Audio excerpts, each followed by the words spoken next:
ಕರ್ತನಲ್ಲಿ ಪ್ರಿಯ ದೇವರ ಮಕ್ಕಳೇ, ಇವತ್ತಿನ ಒಂದು ದೇವರ ವಾಕ್ಯವನ್ನು ನಾವು ಧ್ಯಾನ ಮಾಡೋಣ.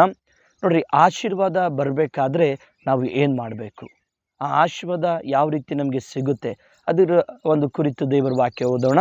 ಆದಿಕಾಂಡ ಪುಸ್ತಕ 12ನೇ ಅಧ್ಯಾಯ.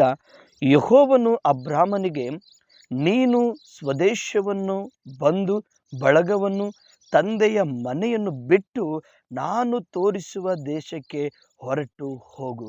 ಕರ್ತನಲ್ಲಿ ಪ್ರಿಯ ದೇವರ ಮಕ್ಕಳ, ಈ ವಾಕ್ಯವನ್ನು ನಾವು ನೋಡುವಾಗ ದೇವರು ಅಬ್ರಾಮನಿಗೆ ಕರಿತಾ ಇದ್ದಾನೆ.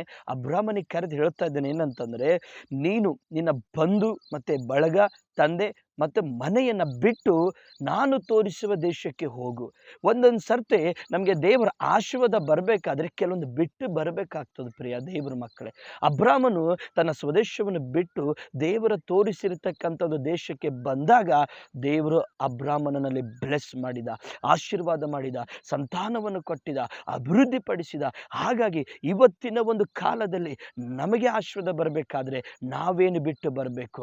ಆ ಬಿಟ್ಟು ಬರಬೇಕಾಗಿದ್ದು ಒಂದೇ, ಮನೆಯಲ್ಲ, ತಾಯಿಯಲ್ಲ, ತಂದೆಯಲ್ಲ, ನಾವು ಬಿಟ್ಟು ಬರಬೇಕಾಗಿದ್ದು ಪಾಪ. ಆ ಪಾಪ ಬಿಟ್ಟು ಬಂದಾಗೆ ದೇವರನ್ನು ಆಶೀರ್ವಾದ ಮಾಡ್ತಾನೆ, ದೇವರು ನಮ್ಮನ್ನು ಅಭಿವೃದ್ಧಿ ಪಡಿಸ್ತಾನೆ.